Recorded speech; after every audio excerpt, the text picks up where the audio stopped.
श्रीमद् भागवतम स्कंध 1 चैप्टर 1 मुनियों की जिज्ञासा।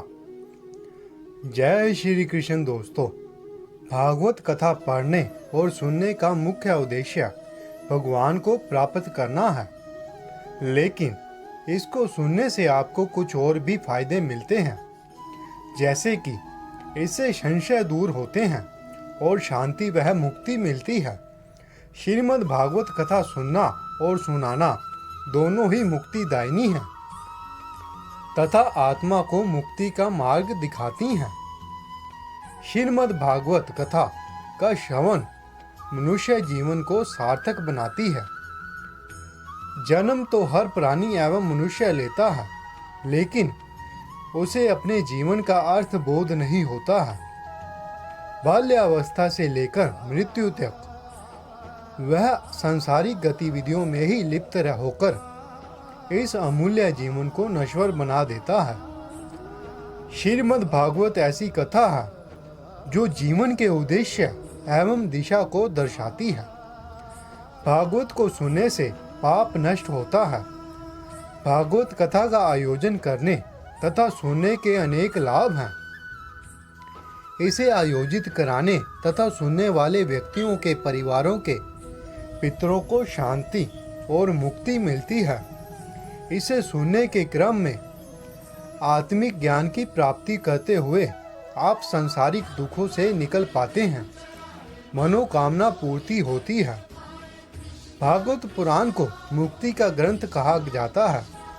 इसके अलावा पारिवारिक अशांति दूर करने, आर्थिक समृद्धि तथा खुशहाली के लिए इसका आयोजन किया जाता है।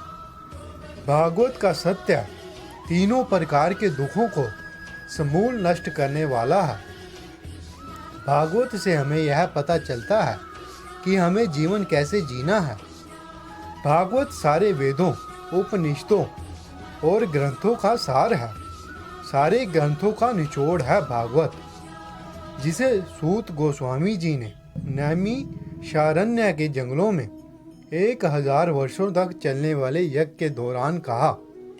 तो चलिए शुरू करते हैं श्रीमद् भागवतम स्कंध 1 अध्याय 1 मुनियों की जिज्ञासा। ओम नमो भगवते वासुदेवाय। है प्रभु, है वसुदेव पुत्र श्री कृष्ण, है सर्वव्यापी भगवान, मैं आपको नमस्कार करता हूँ। मैं भगवान श्री कृष्ण का ध्यान करता हूँ, क्योंकि वह परम सत्य हैं और व्यक्त ब्रह्मांडों की उत्पत्ति, पालन तथा संहार के समस्त कारणों के आदि कारण हैं। वह प्रत्यक्ष तथा अप्रत्यक्ष रूप से सारे जगत से अवगत रहते हैं और वह परम स्वतंत्र हैं, क्योंकि उनसे परे अन्य कोई कारण है ही नहीं। उन्होंने ही सर्वप्रथम आदि जीव ब्रह्मा जी के हृदय में वैदिक ज्ञान प्रदान किया। उन्हीं के कारण यह सारे भौतिक ब्रह्मांड, जो प्रकृति के 3 गुणों की प्रक्रिया के कारण अस्थायी रूप से प्रकट होते हैं, वास्तविक लगते हैं, जबकि यह अवास्तविक होते हैं। अंत मैं उन भगवान श्री कृष्ण का ध्यान करता हूँ, जो भौतिक जगत के भ्रामक रूपों से सर्वथा मुक्त अपने दिव्य धाम में निरंतर वास करते हैं। मैं उनका ध्यान करता हूँ, क्योंकि वह ही परम सत्य हैं। यह भागवत पुराण भौतिक कारणों से प्रेरित होने वाले समस्त धार्मिक कृत्यों को पूर्ण रूप से बहिष्कार करते हुए सर्वोच्च सत्य का प्रदान करता है, जो पूर्ण रूप से शुद्ध हृदय वाले भक्तों के लिए है। यह सर्वोच्च सत्य वास्तविकता है, जो माया से पृथक होते हुए समूह के लिए कल्याण के लिए हैं। ऐसा सत्य तीनों प्रकार के संतापों को समूल नष्ट करने वाला है। 3 प्रकार के संताप, यानी कि 3 प्रकार के दुख जो व्यक्ति को इस जीवन में मिलते हैं, इसके अलावा कोई भी दुख नहीं होते। आप में से बहुत से लोगों को ये नहीं पता होगा कि 3 संताप कौन से हैं, यानी कि 3 प्रकार के दुख कौन से हैं जो व्यक्ति को मिलते हैं। पहला दुख मनुष्य के शरीर और मन के द्वारा उत्पन्न होता है। जैसे उदाहरण के लिए हमें कोई बिल्डिंग बनानी है, उसके लिए हमारे शरीर को दुख उठाना पड़ता है, पैसे जोड़ने पड़ते हैं, दिन रात मेहनत करनी पड़ती है। और मजदूरों को शरीरों को दुख होता है जब वो बिल्डिंग बनाते हैं। तो ये होते हैं मन और शरीर के द्वारा दिए गए दुख। दूसरे होते हैं दूसरों के द्वारा मिलने वाले दुख। जैसे कोई हमें दूसरों द्वारा दुख मिलते हैं, जैसे किसी से लड़ाई झगड़ा होना, किसी से क्लेश, किसी का दूसरों द्वारा दुख। और तीसरे होते हैं प्रकृति द्वारा मिलने वाले दुख। यह होते हैं 3 प्रकार के दुख, 3 प्रकार के संताप। महामुनि व्यास द्वारा कहा गया यह सौंदर्यपूर्ण भागवत ईश्वर साक्षात्कार के लिए, यानी कि ईश्वर से मिलाने के लिए अपने आप में पर्याप्त है। तो फिर अन्य किसी शास्त्र की क्या आवश्यकता है। जैसे जैसे कोई ध्यान पूर्वक तथा विनीत भाव से भागवत के संदेश को सुनता है, वैसे वैसे ज्ञान के इस संस्कार का से उसके हृदय में परमेश्वर स्थापित हो जाते हैं।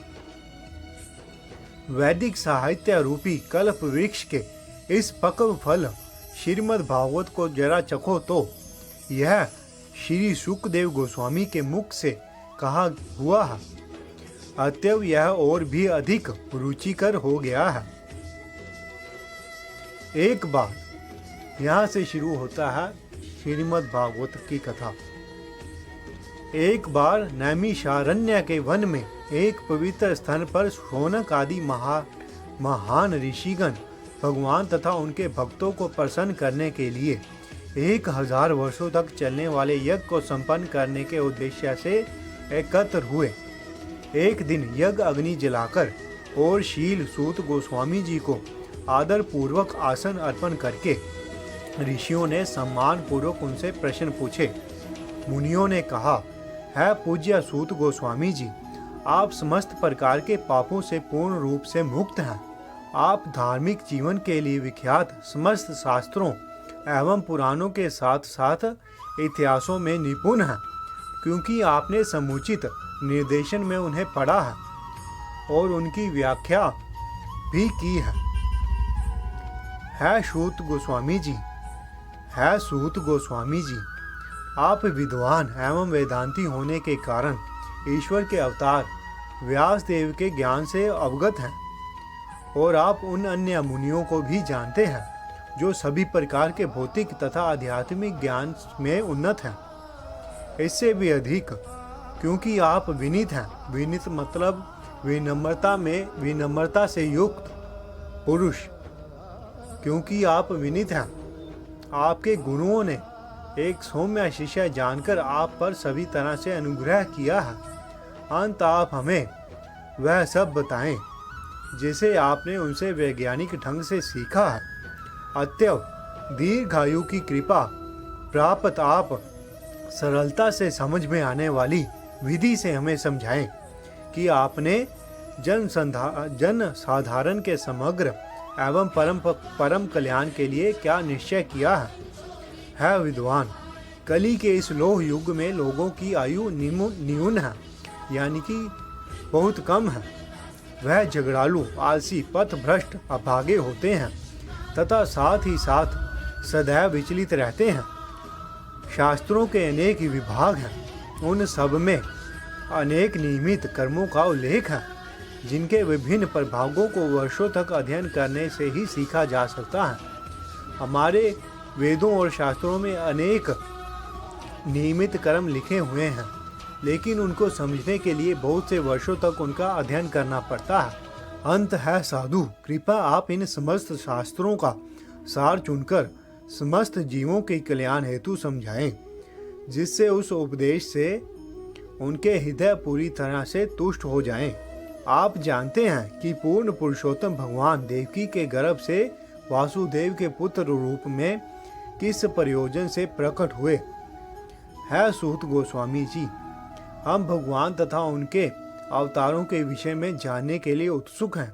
कृपया हमें पूर्ववर्ती आचार्यों द्वारा दिए गए उपदेशों को बताइए, क्योंकि उनके वचन तथा श्रवण तथा कहने सुनने दोनों से ही मनुष्यों का उत्कर्ष होता है, उद्धार होता है।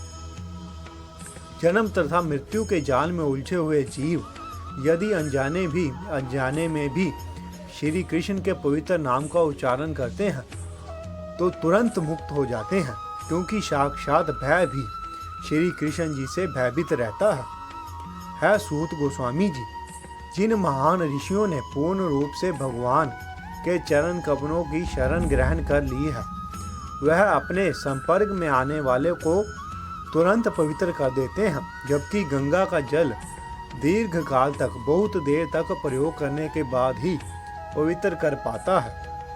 इस कलह प्रधान युग के पापों में से उद्धार पाने का इच्छुक ऐसा कौन है जो भगवान के पुण्य यशों को सुनना नहीं चाहेगा। उनके दिव्य कर्म अत्यंत उदार तथा अनुग्रह पूर्ण है और नारद जैसे महान विद्वान मुनि उनका गायन करते हैं। अंत कृपा हमें उनके अपने विविध अवतारों में संपन्न साहसिक लीलाओं के विषय में बताएं, क्योंकि हम सुनने के लिए उत्सुक हैं। है बुद्धिमान सूत जी, कृपा करके हमसे भगवान के विविध अवतारों की दिव्य लीलाओं का वर्णन करें। परम नियंता भगवान के ऐसे कल्याण पद साहसिक कार्य तथा उनकी लीलाएं उनके अंतरंगा शक्तियों द्वारा संपन्न होते हैं। हम उन भगवान की दिव्य लीलाओं को सुनते थकते नहीं, जिनका यशोगान स्तोत्रों तथा स्तुतियों से किया जाता है। उनके साथ दिव्य संबंध के लिए उन्होंने अभिरुचि विकसित कर ली है। वह प्रतिक्षण उनकी लीलाओं के श्रवण का आस्वादन करते हैं। भगवान श्री कृष्ण ने बलराम सहित मनुष्य की भांति क्रीड़ाएं की और इस प्रकार से प्रसन्न रहकर उन्होंने अनेक अलौकिक कृत्य किए। यह भली भांति जानकर कि कलयुग का प्रारंभ हो चुका है, हम सब इस पवित्र स्थल में भगवान का दिव्य संदेश सुनने के लिए तथा इस प्रकार यज्ञ संपन्न करने के लिए दीर्घ सत्र में एकत्र हुए हैं। हम मानते हैं कि देवी इच्छा से हमें आपसे मिलाया है, जिससे मनुष्यों के सत्व का नाश करने वाले उस कली रूप दुर्लभ सागर को तरने की इच्छा रखने वाले हम सब आपको नौका के कप्तान के रूप में ग्रहण कर सकें, क्योंकि परम सत्य योगेश्वर श्री कृष्ण अपने निज धाम के लिए प्रयाण कर चुके हैं। अतएव कृपा करके हमें बताएं कि अब धर्म ने किसका आश्रय लिया है। इस प्रकार श्रीमद् भागवतम के प्रथम स्कंध के अंतर्गत मुनियों की जिज्ञासा नामक प्रथम अध्याय का भक्ति वेदांत तात्पर्य पूर्ण हुआ। शॉर्ट में अगर आपको हम बताएं पहले अध्याय में क्या है, तो उसमें नैमिषारण्य के जंगलों में इकट्ठे होते हैं साधु ऋषि मुनि 1000 वर्षों तक यज्ञ करने के लिए। वहाँ एक दिन वह सूत गोस्वामी जी से पूछते हैं कि हम भगवान के बारे में जानने के इच्छुक हैं। हम क्योंकि कलयुग आगे आ रहा है, हम सारे वेदों का सार जानने के इच्छुक हैं, क्योंकि कलयुग में किसी के पास समय नहीं होगा भगवान का नाम लेने के लिए। वह झगड़ालू लोग होंगे, उनके लिए उनकी आयु बहुत कम होगी। हम उनके लिए एक शॉर्ट में समझने वाला पढ़ा जाने वाला हमें कुछ बताइए, भगवान के बारे में बताइए। तो पहले अध्याय में यही है।